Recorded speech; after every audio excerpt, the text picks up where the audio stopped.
हमारे YouTube channel study with जैसर में। तो प्यारे बच्चों, आज की इस वीडियो लेक्चर में क्लास 11th की ज्योग्राफी भूगोल एक विषय के रूप में हम इसमें पढ़ने वाले हैं MCQ क्वेश्चंस 1 मार्क्स वाले, साथ में विदाउट MCQ क्वेश्चन भी पढ़ने वाले हैं जो कि 1 मार्क्स में एग्जाम में आएंगे। आपने देखा होगा मेरे वीडियो को बेटे, पार्ट फर्स्ट में हमने MCQ क्वेश्चन को बनाया था और ये उसी चैप्टर का पार्ट सेकंड है। एक पार्ट सेकंड के बाद एक पार्ट थर्ड आएगा, उस पार्ट थर्ड में इस चैप्टर के सारे MCQ क्वेश्चन कंप्लीट कर दिए जाएंगे। इस वीडियो को बिल्कुल भी स्किप मत कीजिएगा, शुरू से लास्ट तक देखिएगा। कहीं ना कहीं इस चैप्टर को आपको समझने का व्यू मिल जाएगा और साथ ही साथ आपको कुछ नॉलेज और एग्जाम में कुछ बहुत ज़रूरी मार्क्स मिल जाएंगे। तो चलिए स्टार्ट करते हैं इस वीडियो को। देखिए, चैप्टर का नाम बच्चों भूगोल एक विषय के रूप में। चैप्टर फर्स्ट में हम MCQ क्वेश्चन को पढ़ने वाले हैं जो कि आपको पता है 1 मार्क्स के आते हैं एग्जाम में।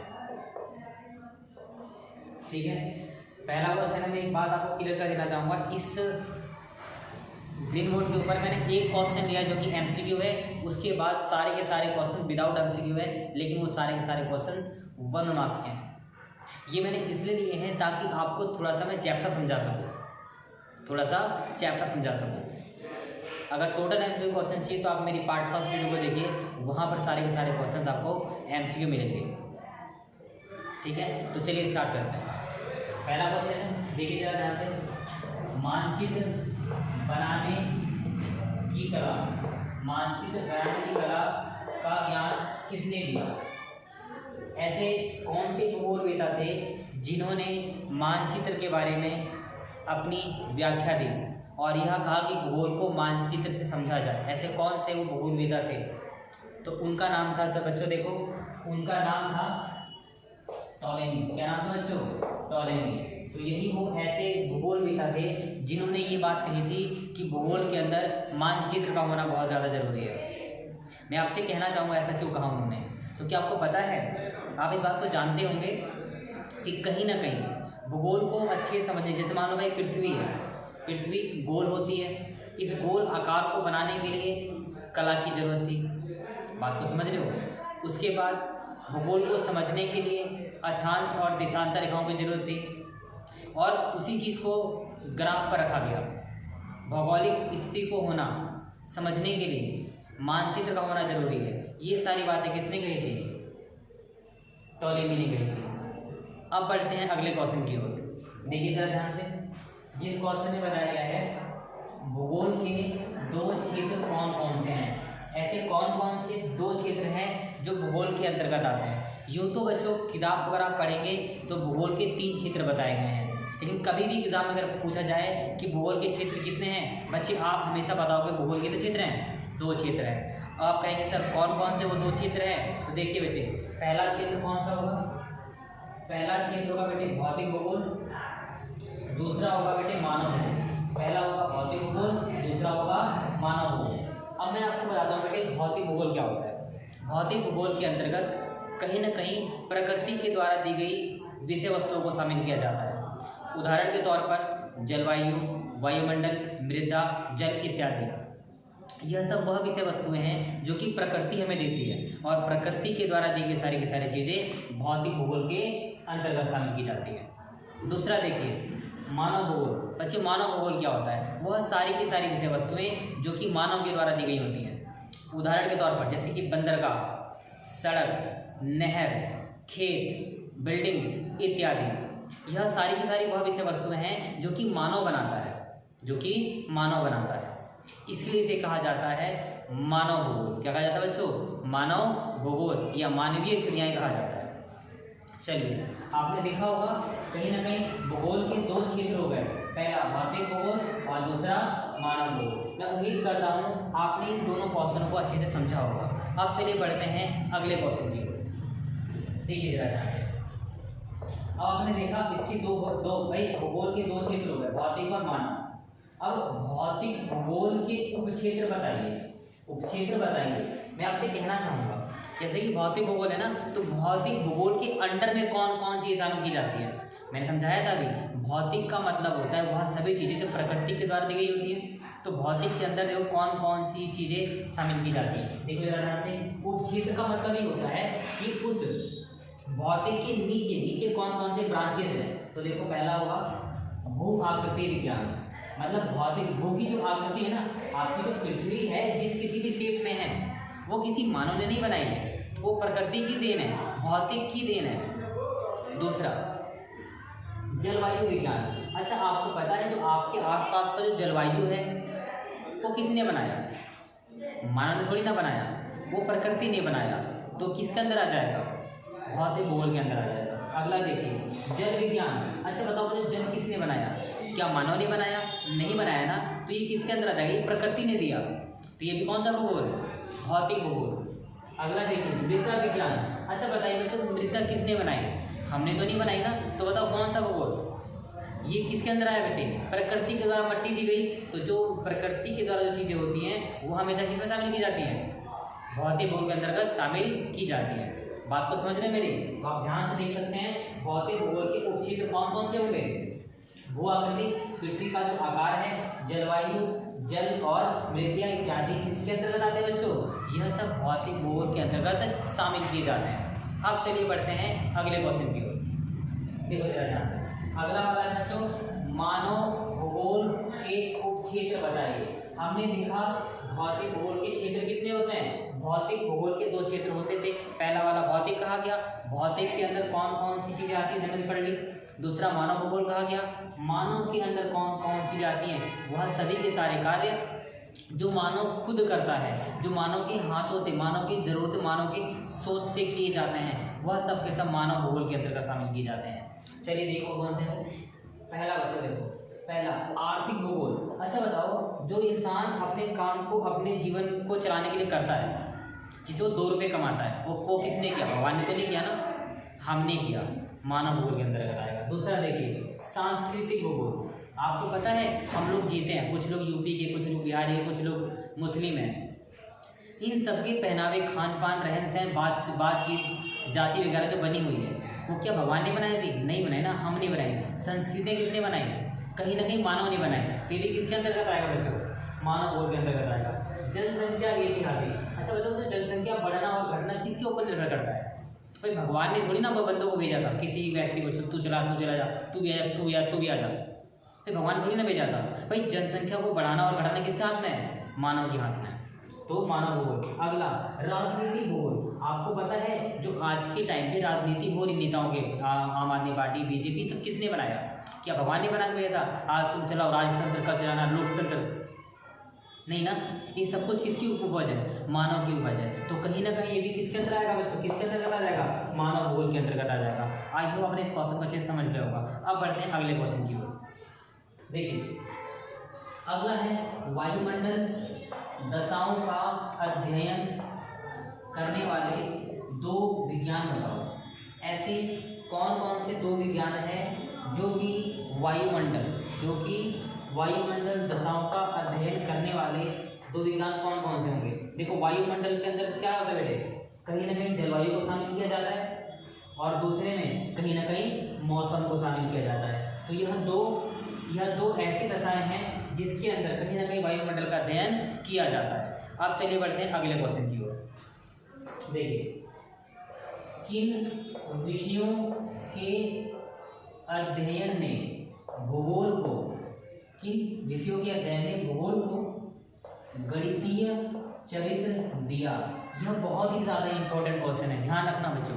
ये थोड़ा सा इंपॉर्टेंट नहीं, बाकी इसके अलावा जितने भी क्वेश्चन हैं बहुत ज़्यादा इंपॉर्टेंट है, एग्जाम में 100% देखने को मिलने वाले हैं। देखिए ऐसे क्या है ना, किन विषयों के अध्ययन ने भूगोल को गणितीय चरित्र दिया? ऐसा कौन सा विषय है जिसकी वजह से कहीं ना कहीं हमें गणितीय चरित्र को पढ़ना पड़ा? गणित के बारे में जानना जरूरी है। आपसे मैं ना इस थोड़ा सा क्वेश्चन से हटकर आना चाहता हूँ। क्या आप मुझे बता पाएंगे भूगोल को पढ़ने के लिए कौन कौन से विषय का आना जरूरी है? बेटे भूगोल ही एक ऐसा विषय है जिसको सीखने के लिए हमें अलग अलग प्रकार के सब्जेक्ट का अध्ययन होना बहुत ज़्यादा जरूरी है।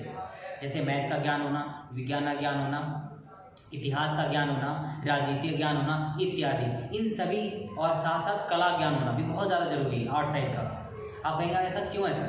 देखिए इसका रीजन सिर्फ एक ही है। अगर आप मान के चलिए, मैं सिर्फ बता रहा हूँ गणित के मामले में, कहा कि भाई गणित के बारे में क्यों? अगर मान लो पृथ्वी का आकार बनाना है तो हमें नॉलेज चाहिए, आर्ट चाहिए, और उस आर्ट में कहीं ना कहीं आप डिग्री, भाई पृथ्वी का आकार बनाओगे तो आप दिखाओगे ना देशांतर कितने डिग्री पर, अक्षांश कितने डिग्री पर, तो वहाँ पर मैथ का आना बहुत ज़्यादा जरूरी है। दूसरा देखो, अक्षांश दिखाई कहाँ जाती है, देशांतर कहाँ कितने डिग्री पर जाती है। अगर गणित नहीं आती तो क्या आप ये सब डिग्रियाँ देख पाते? क्या आप देख पाते कि ग्लोब की जो स्थिति कितने डिग्री पर घूम रही है? आप कभी नहीं देख पाते। तो आप इस बात से सहमत होंगे ना कि कहीं ना कहीं भूगोल को सीखने के लिए मैथ का आना बहुत जरूरी है। एग्जाम में पूछ सकता है क्या भूगोल का अध्ययन करने के लिए क्या आर्ट का आना बहुत ज़्यादा जरूरी है? तो हाँ, बहुत ज़्यादा जरूरी है। राजनीति विज्ञान में जरूरी है बेटे, तो भूगोल के अध्ययन के लिए अलग अलग सब्जेक्ट का आना बहुत ज़्यादा जरूरी है। कोई भी विषय पूछे आप 99% का आंसर होगा राइट। हाँ, बहुत ज़्यादा जरूरी है। बस मैं एक बात कहना चाहूँगा, यहाँ पर मैंने सिर्फ एक का जवाब दिया, मैथ्स का आना जरूरी है, उसके अलावा मैंने बात आपको बता दी। अगला क्वेश्चन देखिए जरा ध्यान से। मनुष्य और एक बात और बहुत ही ज़्यादा गंभीरता बता रहा हूँ, ये 3 क्वेश्चन एग्जाम में अगर एक क्वेश्चन आए तो मुझसे कहना सब नहीं आता, रखा हुआ एग्जाम के अंदर, रट लेना इस चीज़ को। मनुष्य के कार्य प्रकृति पर निर्भर होते हैं। जो मनुष्य, जो व्यक्ति हैं, जो मानव हैं, वह प्रकृति पर निर्भर होते हैं। प्रकृति पर निर्भर होते हैं, यह किस भूगोलवेता ने कहा? ऐसा कौन सा भूगोलवेता था जिसने ये बात कही कि मानव के जितनी सारे भी काम हैं वो सारे के सारे काम प्रकृति पर निर्भर है, अगर प्रकृति नहीं तो काम नहीं। ऐसा किसने कहा था? तो एक ही था जिसका नाम था रैटसेल। क्या नाम था बच्चों? रैटसेल। मैं आपसे एक बात समझाना चाहता हूँ, इस क्वेश्चन से थोड़ा सा हटकर ध्यान से सुनिएगा। देखिए, आज के टाइम पर मानव के पास अच्छी खासी कलाएं हैं, आप ये जानते हैं। दूसरी बात ये बताना चाहता हूँ, आप चलो थोड़ा सा आदिकाल में चले जाओ, आदि मानव के जमाने में चले जाओ, तब भी मानव थे, बुद्धिहीन मानव थे, लेकिन मानव तो थे ना। नाश्ता वो भी करते थे, खाया पिया वो भी करते थे। उस समय क्या था? उस समय कहानी ये थी बच्चों कि जो वहाँ पर क्या था ना, जो मानव थे वह प्रकृति पर निर्भर थे। ध्यान रखना यही बात, उस समय के जो मानव थे वो प्रकृति पर निर्भर थे। ये बात रैटसेल ने कही थी, मैं तो सिद्ध कर दूंगा एग्जाम्पल के तौर पर। देखिए जरा ध्यान सुनिएगा। जैसे अगर मैं कहूँ, अगर पहले के ज़माने मानव अचानक से बहुत तेज वर्षा हो जाती एक बार, तो जितने भी आदि मानव थे वो कहाँ जाते? क्या घर था? क्या नहीं था। उनको भीगना था, बरसात के अंदर भीगना था ना। अगर मान के चलो बहुत हुई तो पेड़ पौधे हुए, वो पेड़ पौधों के नीचे बैठ गए, एक दिन बैठ गए, और कल बरसात आई तो कल कहाँ जाएंगे? वो वहीं बैठेंगे। बरसात कहाँ जाएंगे? वो वहीं बैठेंगे। अब बताओ, वो तो निर्भर है ना बच्चों, वो तो डिपेंड कर गया ना प्रकृति के ऊपर। उसे आदत पड़ चुकी है बरसात में भीगने की, उसे नहीं पता खाना कैसे बनाना है। उसे प्रकृति फल देगी तो खाएगा, वरना नहीं खाएगा। कल को कोई मरा हुआ मांस मिलेगा तो खाएगा, वरना नहीं खाएगा। दूसरी बात तो बताना, भाई मान के चलो कभी बहुत तेज धूप आने लगी गर्मी के समय में, तो वो कहाँ जाएगा? कोई रास्ता नहीं था, कोई भी रास्ता नहीं था ना उनके पास। तो कहीं ना कहीं जब कोई रास्ता ही नहीं बचा तो वो मानव प्रकृति पर निर्भर था, क्योंकि जैसी कंडीशन थी वो उस कंडीशन में ढल चुका था, कोई ऑप्शन था ही नहीं उसके पास। तो इसीलिए रैटसेल ने ये बात कह दी कि पहले के जो मानव थे और मानव जो थे किस पे डिपेंड थे? कहीं ना कहीं प्रकृति पर डिपेंड थे। आई होप आपने ये बात को समझ लिया होगा। अगला क्वेश्चन देखना जरा ध्यान से, कुछ ऐसा है, इसी को अलग रूप से पूछा गया, मानव प्रकृति का दास है। अच्छा देखो, दास है, ये बात किसने कही? ये बात भी किसने कही? ये बात भी रैटसेल ने कही। जो मानव है वो प्रकृति का दास है। दास भी कैसे है? मान लो बरसात हो रही है ना भाई, जब तक बरसात बंद नहीं होगी मैं कुछ नहीं कर सकता। लेकिन आज के टाइम पर धीरे धीरे समय का व्यतीत होता गया। आज हम 2021 में आ चुके हैं, जो कि 1 मार्क्स क्वेश्चन होने वाले हैं। आज के टाइम में जब बरसात होती है ना, टैलेंट है हमारे पास, इतनी बुद्धि आ गई है ना, छतरी लेके चलते थे, पता है ना। और इतना दिमाग आ गया हम लोग के अंदर कि हम लोग अपनी बुद्धि से एक ऐसे मकान को बना लेते हैं कि तूफान भी आ जाए घर में घुस जाएंगे, चैन से सो जाएंगे। ये सब कुछ कैसे हुआ? समय काल के बदलने से, मानव में बुद्धि आने से। आज के पहले हम लोग क्या थे? मानव प्रकृति का दास था। यही बात रैटसेल ने समझाई थी, और ये बात कहीं तक सच है, आप भी समझ चुके हो मेरी बात को देख करके। तो जो मानव है क्या है बेटे? प्रकृति का दास है। ये बात भी किसने कही थी? रैटसेल ने कही थी। आप इस बात को याद रखेंगे ना। चलिए आगे बढ़ते हैं। एक और क्वेश्चन, मानव अपने वातावरण की उपज है। देखो, मानव जो है वो वातावरण की उपज है। ये बात किसने कही? ये बात भी रैटसेल ने कही थी। आप कहोगे सर ये बात को आप कैसे प्रूव करते हो? सर करेंगे, सब कुछ करेंगे, जो नहीं जाते वो भी करेंगे। करेंगे। देखो मानव वातावरण का उपज कैसे है, देखो वातावरण का मतलब ही क्या होता है भाई, आप ना जैसे जलवायु है, मृदा है, अब प्रकृति के द्वारा जितनी भी दी गई चीज़ें इन सबको मिलाकर के तो बनता है ना वातावरण। अब ये सब है क्या, प्रकृति की तो देन है। अब प्रकृति की देन है तो कहीं ना कहीं प्रकृति की देन पर ही मानव निर्भर करता है। तो ये बात भी किसने कही थी, रैसेल ने कही। अब करते हैं अगला क्वेश्चन। देखिए यहाँ पर प्रकृति मंच प्रदान करती है और मनुष्य पर निर्भर है। बात को सुनना, ये शब्द किस भूगोलवेता ने दिया, ये सवाल जो है थोड़ा सा उल्टा। बात को सुनना, पहले हम ये पढ़ रहे थे कि मनुष्य मानव प्रकृति का दास है, मतलब जो मानव है वो प्रकृति पर निर्भर है। ये क्वेश्चन कहता है कि मानव पर निर्भर है प्रकृति, मानव पर निर्भर है। ये किस भूगोलवेता ने कहा, तो देखो उनका नाम था विडाल डी ला ब्लास, बड़ा सुहाना सा नाम है। इन व्यक्ति ने ये बात कह दी थी कि कहीं ना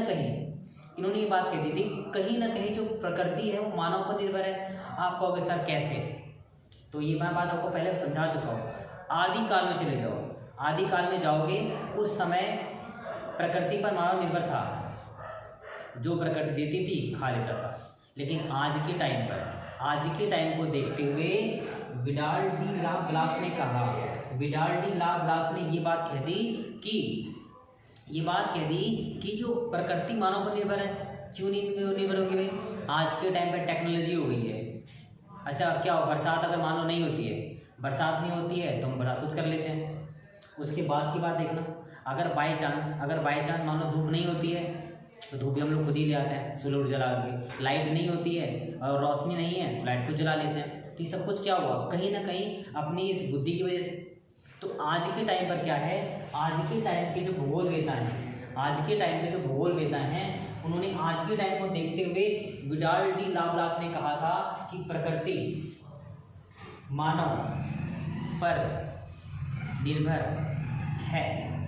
ठीक है, आज के इस टाइम को देखते हुए, और इन्होंने पास्ट को देखते हुए ये बात कह दी थी कि मानव प्रकृति पर निर्भर है। ठीक है, अगला क्वेश्चन देखिए, बहुत ही ज़्यादा ये थोड़ा कम इंपॉर्टेंट है, फिर ध्यान सुनिएगा। स्थलमंडल, जलमंडल, वायुमंडल और जैवमंडल के पारस्परिक कार्यों का कौन सा प्रतिफल होगा अगर ये सब कुछ मिल जाए। स्थलमंडल, जलमंडल, वायुमंडल, जैवमंडल, मतलब क्या, स्थलमंडल जहाँ पे हम लोग रह रहे हैं, जल मतलब पानी का स्थान और हवा का स्थान, और जहाँ पे सारे जीव जंतु, अगर ये सब के सब मिल जाएं तो ऐसा कौन सा, मतलब हमें रिजल्ट क्या मिलने वाला है, तो रिजल्ट मिलेगा बेटे प्राकृतिक वातावरण। मतलब ये है अगर हवा हो, पानी हो, जानवर हो, जलवायु हो, इन सब की वजह से तो प्रकृति होगी और हमारे आसपास का वातावरण बनेगा ना।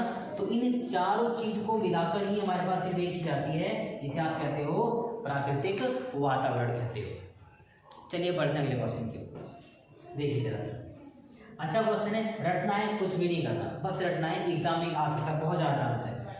ऐसे कौन से भूगोलवेता थे, अमेरिकन भूगोल शास्त्री का नाम बताइए। ऐसे कौन से भूगोल के शास्त्री थे, किसी कास्ट की बात नहीं कर रहा, भूगोलवेता की बात कर रहा हूँ।